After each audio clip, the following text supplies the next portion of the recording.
Alright, so if you're looking to get into fly tying, or you just got a whole new fly tying set, what should your first fly be to tie?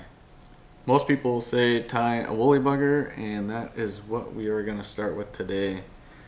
A woolly bugger kind of teaches you thread control, palmering of the feathers, proportion sizes, and all of that, and yet you still create an effective fly that works just about anywhere. So let's get into it. So I am starting off with a size 4 Gamakatsu B10S hook, and I just have a 4mm bead on there. You can do any variation bead you want. You can go bigger or smaller depending on how fast you want to go. Tungsten if you want it to sink way faster. You could do orange bead if you wanted like an egg sucking leech. Change the colors. It's pretty much endless. I'm just going with the standard copper just for showing today. And then so you'll take your thread and you're going to want to start right behind the bead and get a nice good thread base, wrapping back to the back of the hook. Once you get about halfway, you can cut the tagging off. And what makes a good woolly bugger from falling apart is having a great thread base. That way it doesn't, your materials don't spin, and it will be more likely to less fall apart. Okay, so once you have a good thread base on, you'll bring your thread to the back of the hook and pretty much above the barb or above the tip of the hook, and now you'll take a piece of marabou and you can just go ahead, and what I do is I measure the end of the marabou about same length as the shank of the hook is a good starting point, and you can just go ahead and wrap over the marabou. Start with a loose wrap and then get tighter as you go forward. Then you can go ahead and cut the excess off, and you can kind of push forward and wrap towards the bead, towards the front of the hook, and that way you'll get a nice even capture on the shank of the hook. And just go ahead and lock that down with some nice tight wraps. And then once you have your marabou nice and secure, to add a little durability to the fly, you can go ahead and take a piece of wire and tie that in at the end of the hook. Get that nice and secured in. Some good tight wraps.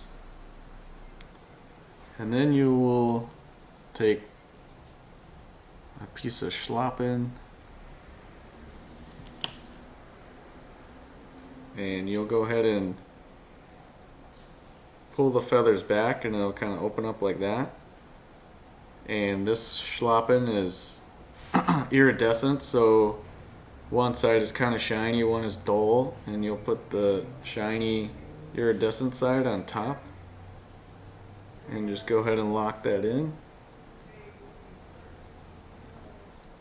So once you have that locked in like that, so now that you have the schlappen tied in and the wire tied in, let's go ahead and make a body for this fly.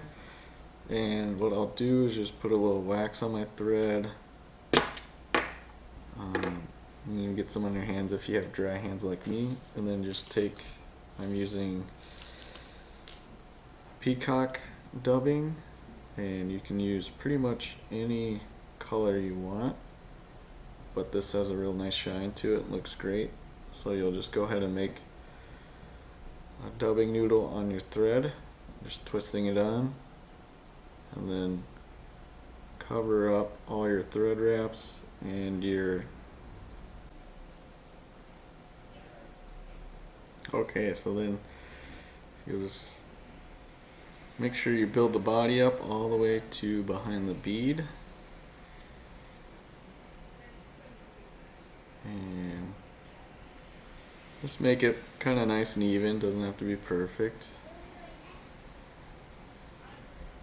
And then once you get behind the bead, you can go ahead and take your schlappen, and I am going to counter wrap it. I'm going to go the opposite way I did with my thread, and I'm just going to have a little space in between each wrap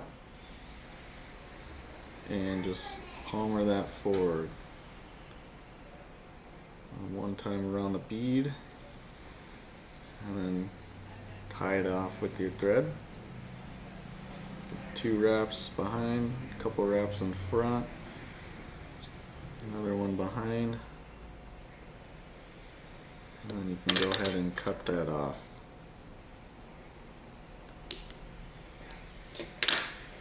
And once you have that tied off and cut off, you can take your wire, and this will add a little durability to the schlappen so it doesn't fall apart. And we're going to wrap this the same way we do with our thread. Counter wrap it, and that way it will lock in the schlappen, and you can kind of brush it out. You might capture some fibers, that's okay.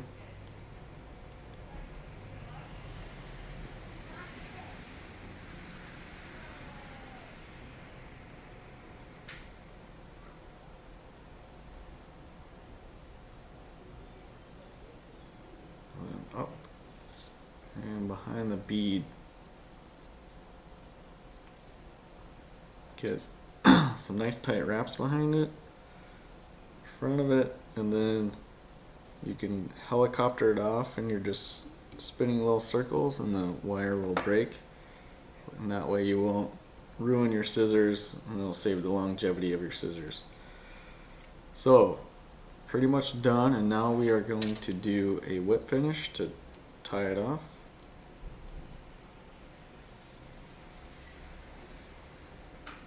And I just do a 4 turn, and you can do 2 of those.